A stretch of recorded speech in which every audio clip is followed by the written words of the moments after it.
And we're back once again, only on it's Last Call. Last Call, the alcohol, only on the Last Call podcast.com. And joining me here on location, well, this man was, there was a lot of big stories and Cinderella stories at this year's 2026 NCAA Division One Wrestling Championships. And this man here, 10 seed, and yet still places fourth, 184 pounds in the NCAA tournament. And no, he's not from one of the big, Penn States, Missouri. He's a guy who has shown that no matter where you come from, what university, as long as you can wrestle, that's all that matters is being an All American. I give you the pride and joy of American University from Charlotte, North Carolina. I give you redshirt junior All American wrestler. I give you Caleb Campos. So, Caleb, how does it feel? All American, every kid dreams that when they go to college and they grow up wrestling. You can now say that you are an All American. Has that hit you yet? Honestly, just want to thank God first and foremost, thank my family, all my coaches who've helped me, all the sacrifices and stuff, because this has been like a childhood dream of mine. Like, every single kid that wrestles and like continues into college, like this was something they most likely wanted to do. And I think it has hit me a little bit, but I still don't think it's fully hit me yet. Um, it has been a couple weeks now. I let it settle in, but it's still kind of weird. Like I still got the trophy here, like just sitting in my under my bed, but I just don't know how like I maybe when my picture's on the wall near like the other All Americans, maybe it'll fully hit me, you know.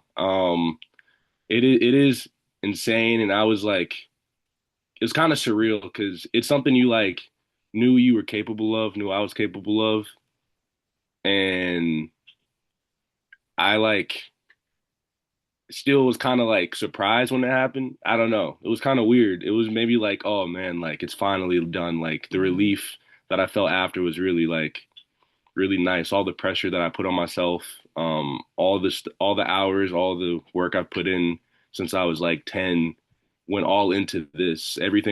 All the sacrifices my parents made, all of that stuff. So I just want to thank them and the coaches who brought me in because I mean, I was really late in the process when I was looking for schools, you know. My senior year, it was like late spring in April. And all the schools I was looking into, didn't really have any money. Like the only people that really pulled for me was American. And Joey Dance probably called me about 1,000 times, like just annoying me really bad. But it really showed me a lot about them as a coaching staff and that they actually truly did want me and meeting the team and everything. I was just like, oh, this is like perfect. Like, why would I go anywhere else? And that's what I did. So that's like the rest is history. Let's talk about the tournament. It's literally 4 days worth of wrestling. And that's a lot of wrestling. So for you, you start off, you win your first match, you by 4-1 sudden victory, you lose to Angelo Ferrari to go into the blood round as they call it, and then it's match after match after match after match after match. Like how tough is that when it's like the body after I'm guessing like day two is like okay, I need an ice bath, I need like a couple Percocets, I need like duct tape vodka to keep it together because I'm guessing there were probably moments you're like, oh, my knees, my back, my shoulders, my Yeah. elbows. Like, how do you? How did you mentally get over just not letting the pain sort of take over? Yeah. I'm not gonna lie. After the first match, I was like, I need an MRI. My knee might be like, it was pretty bad. It was like something you do have to expect though at that tournament and learn how to push through. And I was expecting like the adrenaline to help me every single match. Like I knew I was gonna be in so much pain in the morning and after like the tournament was done, like after every session. I knew I was going to be limping after every match, but I knew once I got on the mat, it was like a totally different story. The adrenaline does make a huge difference.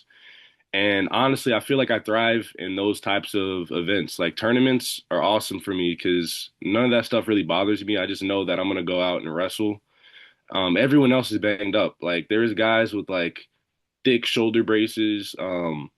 Like Angelo Ferrari had the KT tape on. Like Everyone there had something wrong with them. Everyone, like a kid I wrestled in the blood round, literally had the thickest brace on his right knee. Like everybody there is hurt. Like nobody's 100% for the most part in the NCAA tournament. And if you're hurt too, it's like, oh, well, let's see who's tougher, you know? And that's just kind of the mindset you have to have going into the tournament. It's 3 day grinder, and it's the best guys in the country, the best guys in folk style in the US. So it's legit.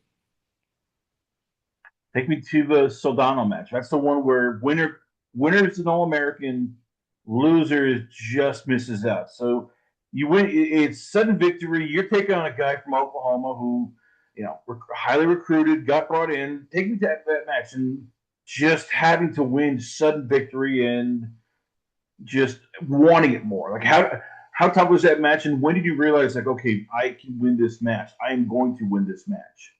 Yeah, so an hour or two before the match happened, when I was in the hotel, Coach Tirapelli called me in and was like, "Hey, Caleb, I need you to like come see this guy because I don't really understand. Like, I can't really like explain how he wrestles to you. You just have to see it for yourself." So we watched him, saw that he was a big junker guy, like big reversal. He'll let you get in on his legs and just like turn you, pin you. Like he's really dangerous from those weird areas. And immediately I was like, oh, I see exactly how I'm gonna have to wrestle this match. So going into the blood round, having that scout, which I don't really look into scouting too much. Like I don't really like watch film on other wrestlers that much. But I will say that scout and like specifically did really help because the kid was a junker, and I think had I not seen the videos before, he would have probably like turned me, got a bunch of backs because I didn't know what, because I got in on his legs a good amount. But the thing is that caught me off guard during the match was when he got a double leg. I wasn't expecting him to actually shoot. We watched him wrestle. I don't think he took a single shot. Um, so when he got the double leg, I was already like, oh man, like I kind of have to like start catching up a little bit. And it wasn't too hard to get the takedowns because he kind of just let you in on his legs. Yeah. But after the first two, I was like, all right, now we're tied. And then I remember I rewatched this like 10 times. Like I'm pretty like 100%. Like I'm pretty sure that this was a takedown with the cross pick.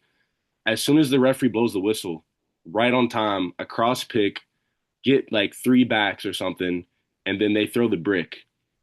And then when that happens, T-Pain, what we call him T-Pain, sorry, Tirapelli, we call him T-Pain. Just slipped on the tongue.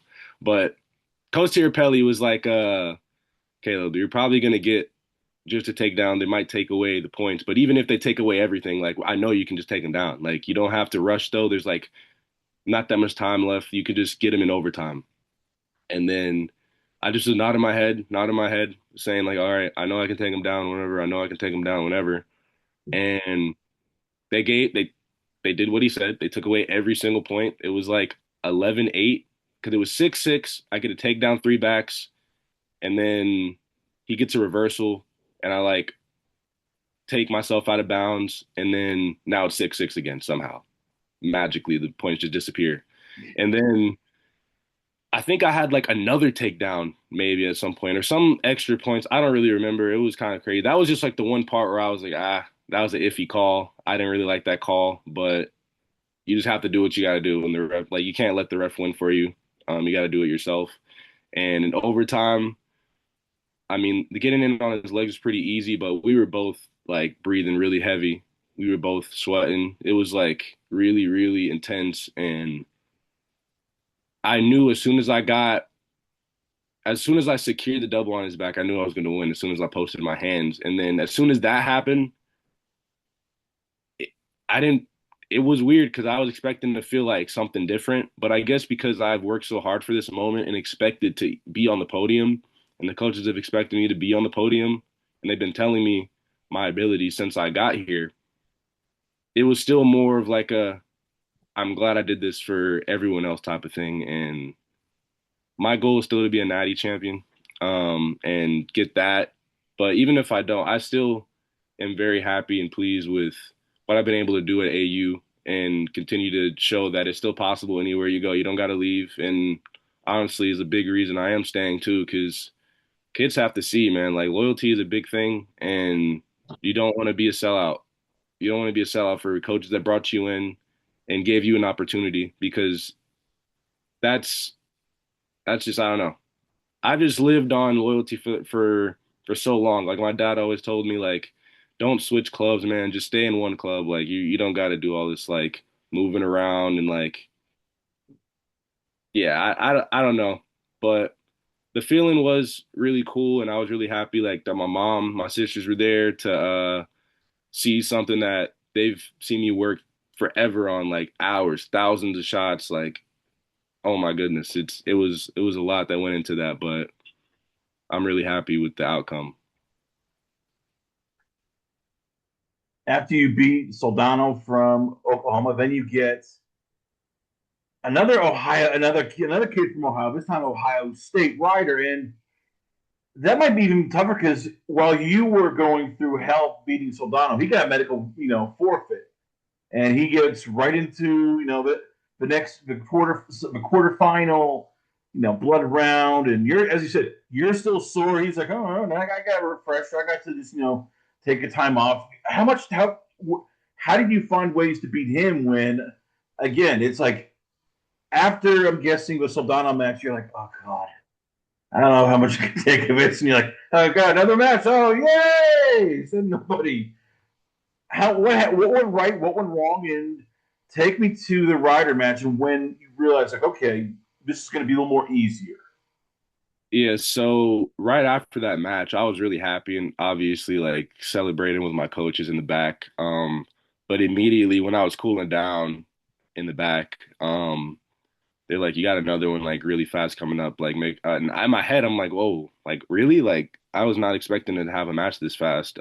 This was the fastest turnaround I had to make in the tournament, and they were saying I had Zach Ryder, who I actually wrestled my sophomore red shirt, my first redshirt year, my sophomore year. It was at some like D2, D3 tournament called the Messiah Open, and we wrestled in the final. And that was when he was at Penn State actually, before he switched over to Okie State. And I knew he was going to be a tough match, and I kind of settled in a little bit in his positions, and that was my biggest mistake because he's a big underhook guy, and I allowed him to like just do basically every underhook move known to man. And then I tried the worst throw of my life mid-turning. But there was one part at the end where I did my signature double, and that was like the last like 5 seconds of the match. But I knew like after that takedown, next time I wrestle him, I knew I would what I would have to do.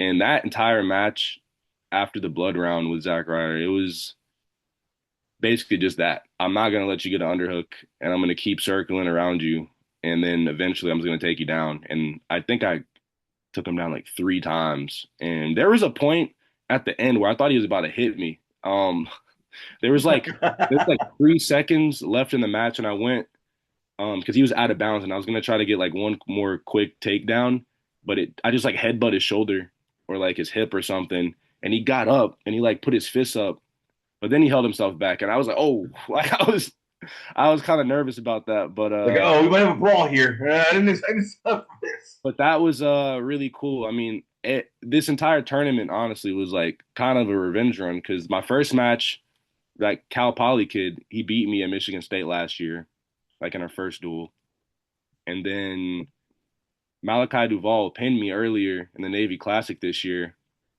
and then I almost pinned him, which I didn't. I'm kind of upset about because the bonus points would have brought the team score a little high, and I know Borelli was a little upset about that. Um, there's another, oh, there's Zach Ryder. So 3 people that I wrestled before that beat me, and coming back to this tournament and beating them was something that made it even more sweeter that it happened. How much more? I mean, the confidence must be going sky high because Ryder was the guy who six wrestling prospect out of high school, two-time bronze world medalist, under 17, under 20, silver medalist 2020 in 2022. Like he has all the credentials, and you beat him. And then Soldano, another guy who done three, wrestled 3 years. They recruited him from Rutgers out of Oklahoma. This is going to be, he has a year over you. And you beat him. Like for you, how much confidence does that give you going into next year? Where it's like, I've turned the corner. I can beat guys now who, as you said, 2 or 3 years ago you probably don't. But now it's like, yeah, you can peacock a bit. Go, hey, I've beaten these guys. I can beat anybody in this division. Yeah, so my freshman year coming in, my main goal was having the confidence to beat anyone in the country. That was literally my only goal. Um, Not really a clear goal, kind of vague, but it was something that I saw I had a vision for and I could expect in my matches. And I was having pretty good matches with a lot of good kids in my freshman year. Um, and then my junior year, I just like I saw a quick like at the scuffle, a quick like snapshot of what could be, um, and what I'm capable of, and it really made me excited for nationals that year. And then I fell short, lost to the Army kid in the Conci semi in order to qualify, and it was really heartbreaking because I knew I had to wait an entire year. Um, but honestly, like it helped keep that fire going. And coming into this year, honestly, it was more of a consistency thing. Like there were still some roller coaster moments where it was like, how did I even lose in this match? But I've been the most consistent this year than any other year. Um, and I've been in the rankings basically the entire year and not really been out of them. And I was like, oh, like I'm going to nationals for sure. It wasn't even a thought in my head that I was like, oh, maybe going, like fighting to go. Like I was gonna go. Like I brought a spot in to the conference championship, ended up winning, and I was like, oh, I'm good. Like I'm ready to be on the podium this year. Um, and that's what ended up happening. Take me to a low point, which is, I'm guessing for you, and again, every wrestler has that. I'm guessing for you, it was after losing to Daniel Williams of Navy. It's 3 out of your last 5 matches you lose. You're still 18-6, but I'm guessing that you're like, God damn, why can't I just string like a hot streak? Because you win a couple, then you lose, win a couple, then you lose, and what got you over that? And what was the moment where you realized, okay, I need to turn up a notch. I need to get to that next level. Yeah. To be honest, like there's just some weird times when I really don't like duels, to be honest. Like I'm not a big duel fan. Some days I'm just off. Like some days you're just off and it's kind of weird because you're expecting like, oh, I'm just gonna beat this guy. I beat him earlier in the season, and all of a sudden they're fighting back, and that's every college match. It's like everyone's not really gonna roll over until like the points is there's just no way. If it's still 0-0, they're gonna still fight. And wrestling that match, I was just like really, really like upset and upset at myself, just like everything that went into that and turning around. I don't really remember what matches happened after that. I'm not sure on that, but I don't remember if I lost a match after that Navy. You didn't lose until Angelo Ferrari in Yeah. the NCAAs, and So okay, yeah. there we go then. Well, with the After Williams match, this I've always wondered this with people: like, how tough is it winning twice in the year against the same guy? Because the first time he's like, okay, I made mistakes. I know you're not a big, scouting fan because some guys don't like it. Others will probably break down, and go, okay, I did this wrong, you did this right. I'm gonna make corrections. Like, how much when you look back at that second match where you're like, God damn, I hate wrestling guys twice because now they understand what I'm gonna try to do. yeah, honestly, it is really annoying because now you feel like you have to wrestle differently. But honestly, like if it worked before, then probably gonna work again. Especially if it's the match is probably just gonna be a slightly different with maybe some different like tweaks. But at the end of the day, you're the same wrestler, they're the same wrestler, but people do make adjustments during the year, you know. People do get better and they peak. Some people just peak later in the year. And I just somehow peaked later in that year because I mean I had to wrestle a kid that pinned me earlier at like the first tournament at the Navy Classic, and it wasn't even the same match because I made the tweaks from the last match, the adjustments. And a kid who majored me, Zach Ryder, in my sophomore year, 2 years later into that, which is a totally different thing. It's not the same season, but it's I guess it is really just situational, and it just depends on the wrestler you're wrestling. And Daniel, and he just got the best of me that day. I wrestled him actually in high school, my senior year, at the prep slam final, and he beat me pretty bad because he's a really good cross wrist guy.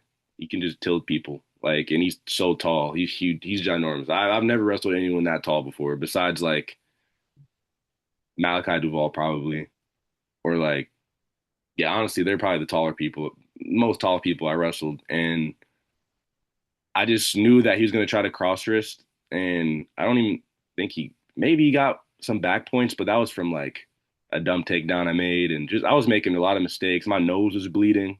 Like my nose has never bled in a wrestling match before. Big distraction. It was my brain was just like not in the right headspace in that moment, and it just happens sometimes. And I'm glad it just happened before nationals. It wasn't during, and I was on top of everything. So. Take me to the third place match. You Sinclair.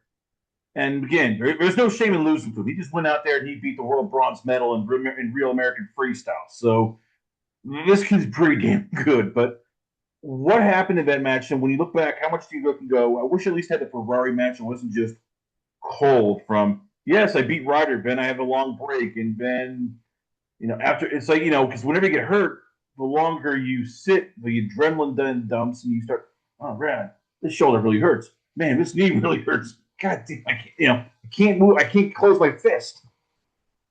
Yeah, Sinclair match. I didn't really feel like the best. Obviously, it's the third day. It's like the what, like fifth, sixth session of the tournament, seventh maybe. Um, I almost got the first takedown, but after that, my body, I think it was just beat, and I was taking like bad shot after bad shot after bad shot, and he just was go like snap go behind, like the most simple like takedown in wrestling. At that point, I was really just trying to get the next score and just see what happens because I was like my body was not there.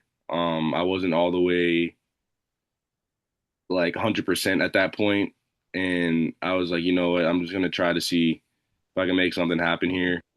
And I am curious what would happen if I had gotten the first takedown and not tried to like catch up so fast with a bunch of bad shots. But he's a really good kid and he's gonna do a lot of great things. He's a superstar freshman. I mean, that guy's awesome. Um, Dude, and he's got a great coach. He's got Keegan O'Toole in his corner. Yeah, he's gonna do great things in college for sure. This And international coaching and stuff. Yeah.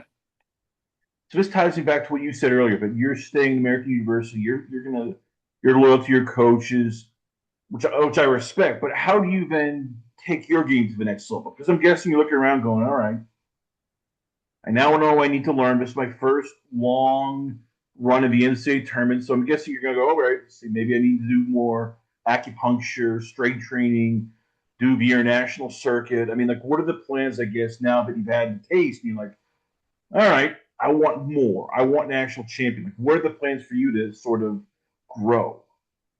Yeah, so the next steps right now is probably working towards U23s. And staying healthy as possible as much as you can be after this tournament because I'm still banged up a little bit and trying to like make sure that my body's healthy for U23s and I'm capable of wrestling to my best ability and not have to get hurt there like even more than I already am.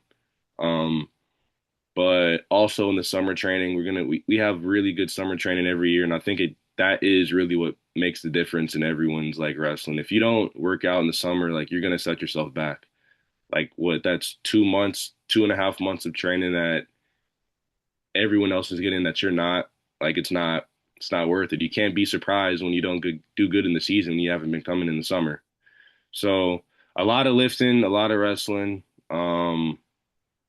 just a lot of hard training, the extra workouts, like it all adds up. And this is like the perfect time to like make that next jump for all the kids. And that's why exactly why I'm saying, because I'm trying to just show an example of what loyalty looks like, what family looks like, what sacrifice looks like. Because when you are able to do something like that at a small school, usually the small school kids, they just leave and go to a bigger school, obviously. But I didn't really see a point in that. Um, I think kids come in all the time saying, "Yeah, I'm gonna All American real quick," and then just dip. That's not how it works. College wrestling, if you're not coming in as like a superstar freshman, beating everyone, ready to like win a natty championship, it's not that easy.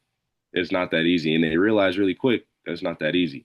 And I'm I'm not gonna lie, like when I came in my freshman year, I didn't even think I was gonna start. So it's crazy how far of a jump that's been.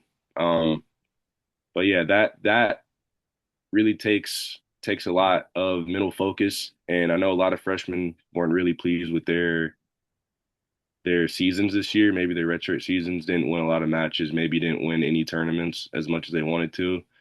They it's a different sport. It's a different like league now. It's not high school no more. Like people aren't gonna fall over for you, get pinned. Like these are grown men you're wrestling. Like wrestling has changed. Like everybody's really, really good. Like it's different. But yeah, just keeping yourself focused in the summer, not letting things distract you, just knowing what you came here for. And that's nationals. Like we're training for March now. Like it's not like anything really changed. It's just the timeline's kind of elongated. Were you tempted? Because I'm looking at the transfer portal right now, and you know there's schools probably who, like Illinois, just lost Edmund Root. I'm guessing they probably could have gone to, or there's probably people who say, "Hey, if you go to Illinois, Yeah, we'll throw some cheddar your way. We'll throw some money here. Hey, you know what?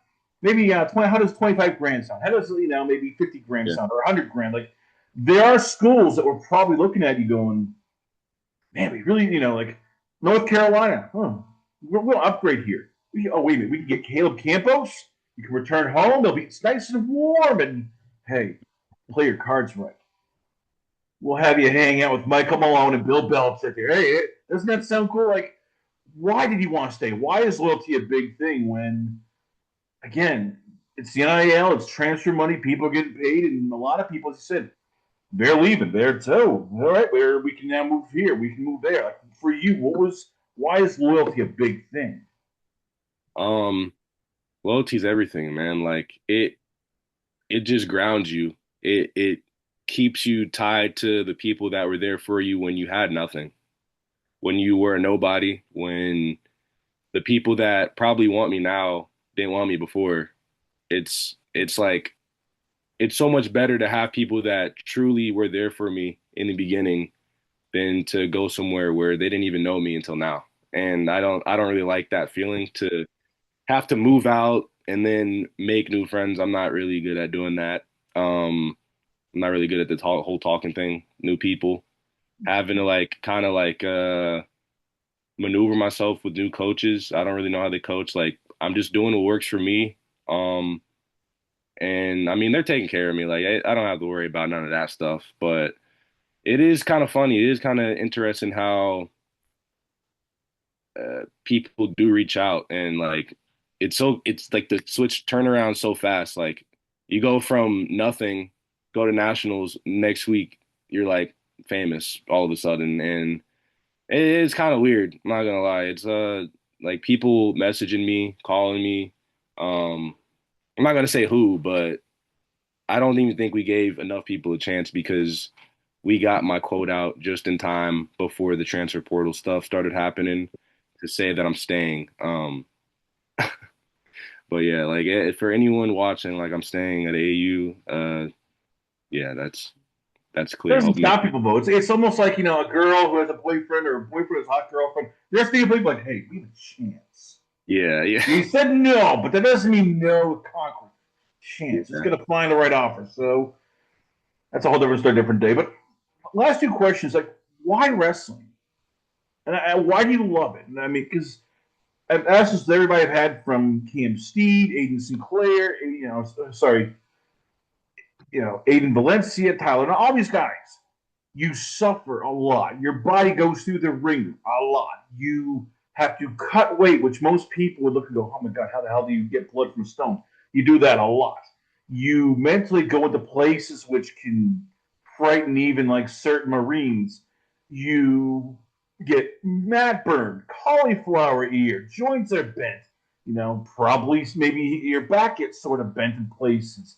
You've done this for so long. There's no real reward. It's not like the NFL or the NBA, yet you love it. Why? What is it about wrestling that for Caleb Campos? It's like, God damn, I still love this thing. I don't care, but I have four 4 days, 6 matches. I love this crap. Give it to me. Like, what is it about wrestling that makes you still love it? Dude, wrestling sucks. Like, oh my goodness. Why? Something's like, man, this really does suck.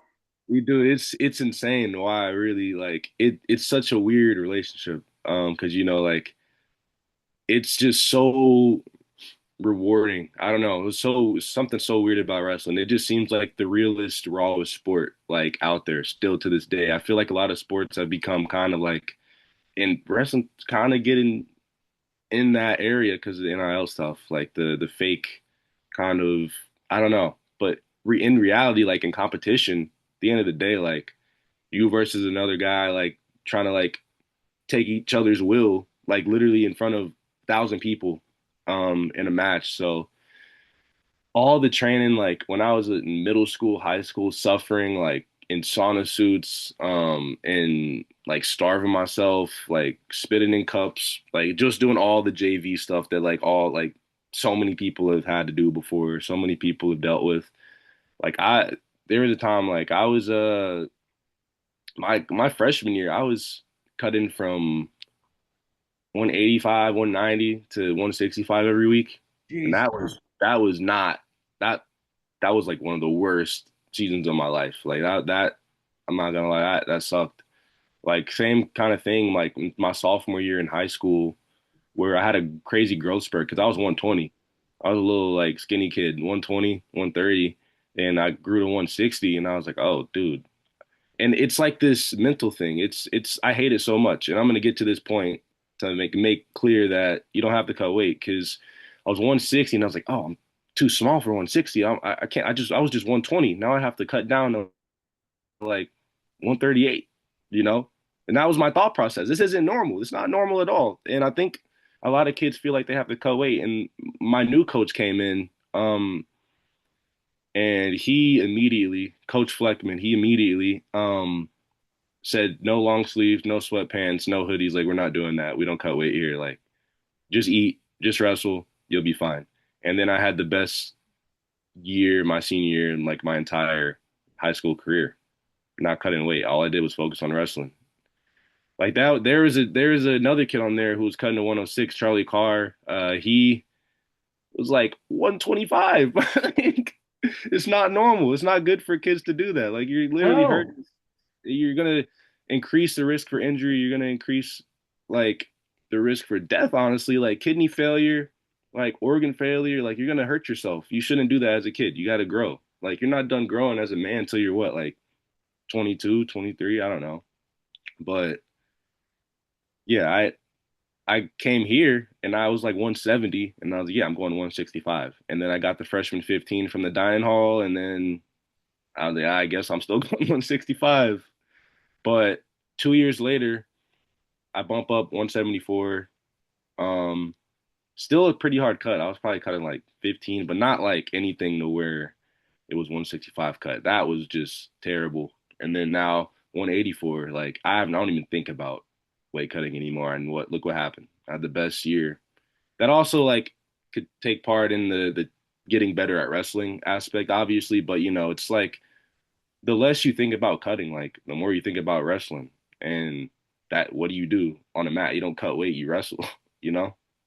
So yeah, I guess that's my thought process on weight cutting and just wrestling in general. Like the kind of toxic parts of it, the evil parts of it, dark side of wrestling. I'm I just love wrestling, man. I've just made some of the best connections, best like people I've ever met in this community, and I'll never regret my dad like choosing this for me because there were some times I was gonna quit, man. Like there's like my junior year, I had a really bad back injury, and I was like, yeah, mom, like, I don't know if I'm gonna keep wrestling. Like this just keeps injuring, just keeps like re-hurting itself. But we got the good rehab, and I ended up staying and going to AU at that point.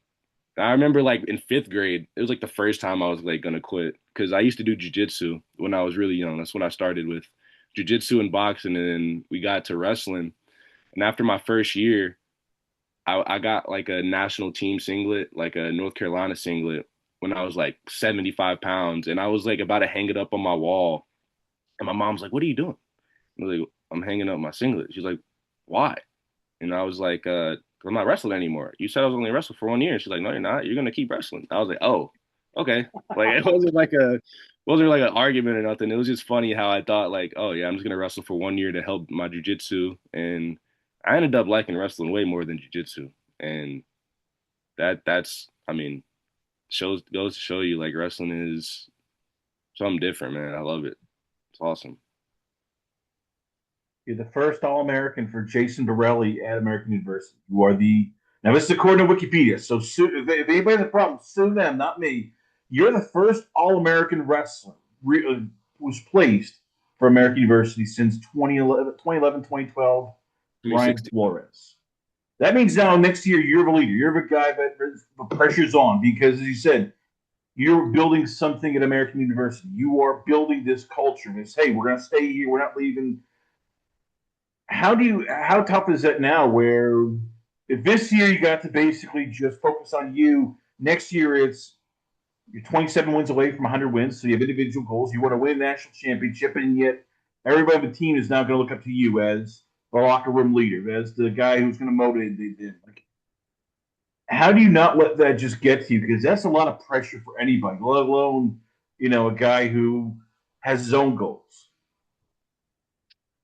Um, yeah, so coming in to my class, we had four guys come in. Me, my roommate Liam Vauclose, Raymond Lopez, and Garrett Washington, and we were a really small class, it was four guys. And coming in, like I think it was the best scenario for us though. We had Raymond Lopez, the freaking hardest worker I've ever seen in my like. If you think about Brent Metcalf, the DeSantos, he's on that level, probably more. Like this kid's crazy, like insane. I actually don't think he ever took a day off until like his season was done.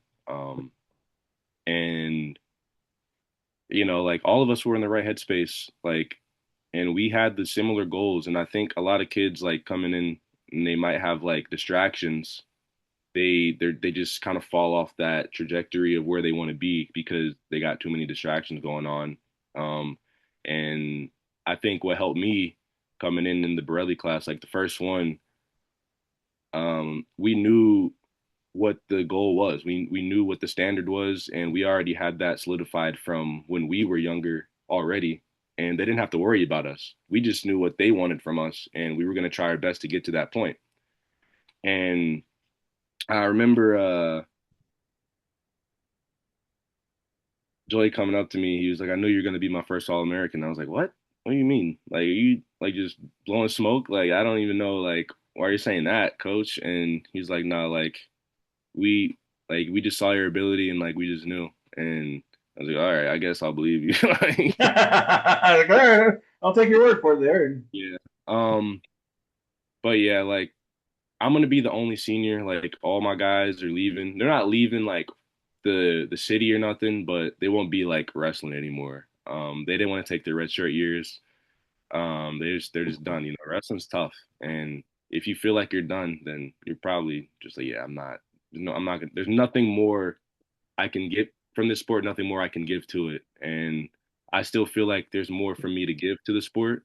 And I think there's more I can receive too from all the supporters, my coaches, building me up and give to the younger guys that need more guidance, need that direction, that can see someone that's done it and build the culture that Borelli's trying to build. And that's been the goal since I've been here. And now that I'm capable of being that guidance, that direction for guys to see what the example is, I'm glad to do it. It's a lot of pressure because you can't make a lot of mistakes when you're doing that, because then kids will see you like, oh, he's getting away with this, he's getting away with that. Let me do that too. That's not how it works. You got there. It's like the parts you don't see that matter the most, and it's all that work that you don't see me do mentally, physically, that you're gonna have to do as well. But everyone's different. Everyone has a different way of going about their life, going about their training, going about school. Like all that stuff takes a part of it, and it starts here in your heart. I'm so glad I refound my faith, and I honestly think that was the biggest part of all this. Not that like God like just gives you like trophies and all become all American, but it I think being grounded in my faith in Jesus really did help me, because last year all I cared about was myself. I was really prideful in my heart, really didn't like, just so individualistic. And I think caring more about people definitely affects everything affects your wrestling, like literally everything. And I think that plays a big part in it as well. And maybe other people don't see it the same, but it's really who you are at your heart and your deepest level here. And I want the kids to know that that's important. Like younger kids, the younger guys on my team, um, it's all that stuff is taken into account, and they should think about those things. Think about how they treat people every day. Think about how they treat their bodies. Think about how they go about school. All that. But yeah, I guess that's my 2 cents on it. The long, really long answer. I've been giving a lot of long answers, but just how I talk. Hey, it's your show. We'll just let you talk. But once again, ladies and gentlemen, we are honored to have on the show Redshirt Junior 2026 All American and the captain of American University Wrestling. I give you Caleb Campos. So, Caleb, before we let you go, where can fans check you out at? Where's the Twitter, Instagram? You probably have a YouTube channel. You're going to be teaching us all moves. Yeah. And where can fans check out American wrestling? I got a goofy Instagram name. I made it in like my sophomore year of high school. It's underscore OG dot Caleb underscore. So if you want to check out my IG, I already have like AU posts under there, so you could look up AU wrestling under that as well. Um, but yeah, that's like my main place you can just like follow me on. I don't really have any other social media that much, besides like TikTok, but I don't really post on there. But yeah, that's about it. Caleb Campos, ladies and gentlemen, once again, always honor and pleasure to have you on the show. We come back. We got a lot more going on here, only on this Last Call. Last Call, the alcohol, only on the Last Call podcast.com.